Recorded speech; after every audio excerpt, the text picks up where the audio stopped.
Hi guys, nice to meet you again. In this video, we will discuss a movie with a quite interesting story and is based on a book with the same title written by H.P. Lovecraft. This film tells the story of a married couple who go on vacation and rent a house by the beach. But instead of having a pleasant vacation, they were trapped in the rituals of one of the mysterious sects. Before we know the full story, don't forget to press the like, subscribe and bell buttons so you don't miss the next video. The film began with a husband and wife named Alex and Petri who arrived at the airport of a small town. They came to vacation by the beach.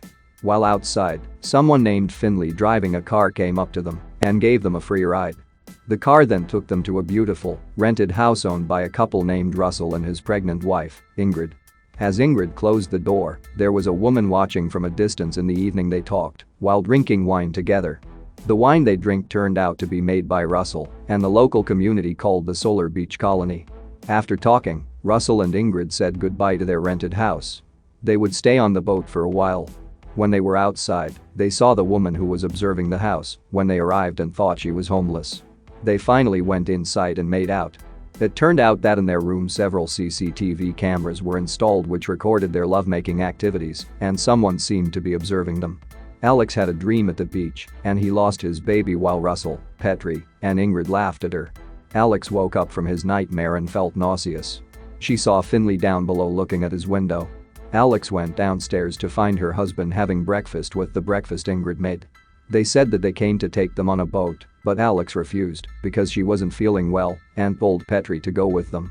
Finley, knowing that Alex was alone, called someone and asked for a doctor. He said if Alex was at Russell's house alone. Petri, who was on the ship with Russell, was offered wine by Ingrid. Later, Russell offered to smoke weed. When Petri got drunk on weed, Russell hypnotized him with a silver plate that reflected light and Petri was told to stare at the light which came from Ingrid's female parts. Petri was hypnotized and he knelt before Ingrid. Something like a green tentacle came out of Ingrid's stomach and went into Petri's mouth. A man named Reeves clutched his head. In his unconscious state, Petri saw a ritual sacrifice of a woman performed by Russell and his group. Russell asked if she spoke to Petri and Petri replied if she spoke to him. Russell said if Petri was chosen by the elders. After that Petri woke up and he didn't remember anything. Russell got into the boat and there were two women and an eldest one doing the ritual and saying that the deep ones had chosen. Meanwhile, a doctor named Jean Reburn came to Alex at his house. The doctor said that Russell told him to check on Alex. Alex also allowed the doctor to come in and examine him. The doctor asked Alex to give him some samples and Alex gave it to her. After that the doctor came home and she invited Alex and his husband to come to the party that was being held at her house that evening. While outside the house, a strange woman came to Alex who said that her missing daughter had been kidnapped by the townspeople. She told Alex and her husband to get out of there before anything happened. Then she left after she saw a policeman coming.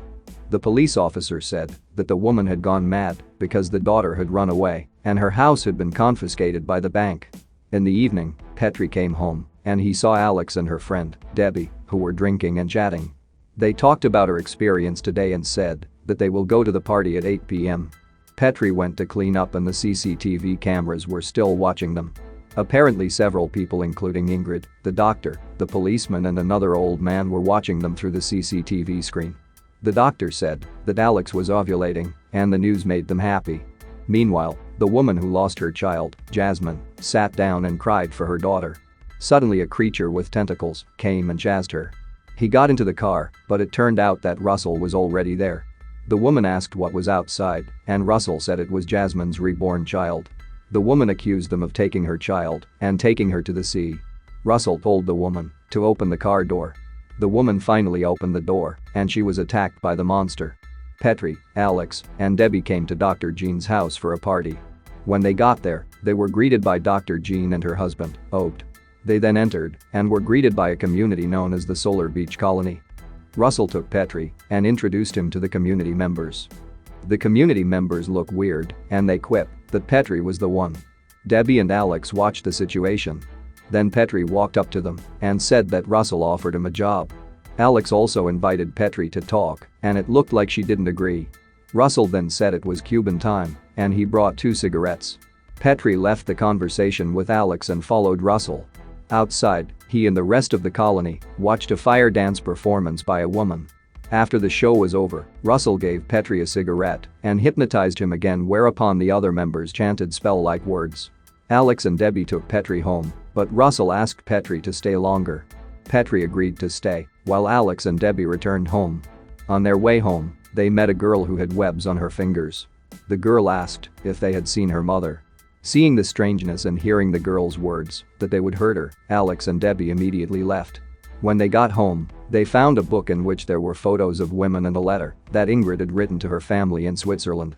In the letter, Ingrid said if she felt scared, her cell phone and passport were lost, and she felt watched, so she wanted to run away from the place. Debbie thought that Ingrid had met a mysterious cult and was brainwashed. Shortly after, Debbie's nanny called and made Debbie have to go home, leaving Alex alone. The members of the colony were still watching Alex and Debbie through CCTV cameras. Debbie decided to take Ingrid's letter and would send it to her family. Debbie then drove her car, and in the middle of the road a girl stopped her. Debbie got out of the car when Russell came and hit her from behind. Russell took the letter Debbie had brought. Debbie, who was half conscious, asked Russell for help, but Russell instead drove Debbie's car and hit her to death. Inside the house, Alex realized that she had lost her cell phone. She was trying to find a cell phone in the room when she accidentally found many CCTV cameras installed. She realized that they had been under surveillance all this time. She tried to call the police, but there was no answer. Instead, she got a phone call with a strange sound. Soon Petrie came home confused. When Alex asked where his cell phone was, Petrie said that it was with Russell. Alex also told Petrie to immediately leave the place. Petrie even dodged, and he said if he would go to the light. A light appeared, and there were Russell and Ingrid and a strange-looking man called Dargo. Alex furiously told Russell that she had found the camera that Russell had installed. Russell said that Alex had been chosen to conceive the children of deep ones. Alex refused and threatened Russell with a knife not to do anything to her. Russell tried to hypnotize Alex with the light from the lighter he carries. But Alex suddenly stabbed a knife and killed Russell. Ingrid shouted and said if she had killed one of the old ones. Petrie woke up and immediately took Alex outside when Ingrid gave birth to a baby monster with tentacles. The tentacles of the creatures called Deep Ones hold Petrie's legs, and Petrie told Alex to run away. This creature hypnotized Petrie, and a red flash entered Petrie's body through his mouth. Alex kept running and screaming for help. However, she actually heard strange sounds which were none other than the voices of the members of the colony. Knowing she was going in the wrong direction, Alex turned around, but then Petrie, who was possessed by the creature, immediately caught Alex. Alex asked Petrie to leave, but Petrie instead took Alex to the ritual place where the cult members had gathered. On the night of the full moon, a creature considered by the cult to be a sea god named Dargo appeared. Alex was then tied up, even though she continued to scream. The creature then did something to Alex, as if it was fucking her. Alex continued to scream, but she couldn't stop it. 9 months later, another married couple came to the city. They went to Russell's house, but now the house belongs to Petrie. Petrie introduced himself and Alex, who was now pregnant. The couple entered the house and Alex closed the door. And the movie ends. How's the movie? Interesting, right? If you liked this video, don't forget to click the like button, subscribe and share with your closest friends and family to support this channel. See you again on the next video.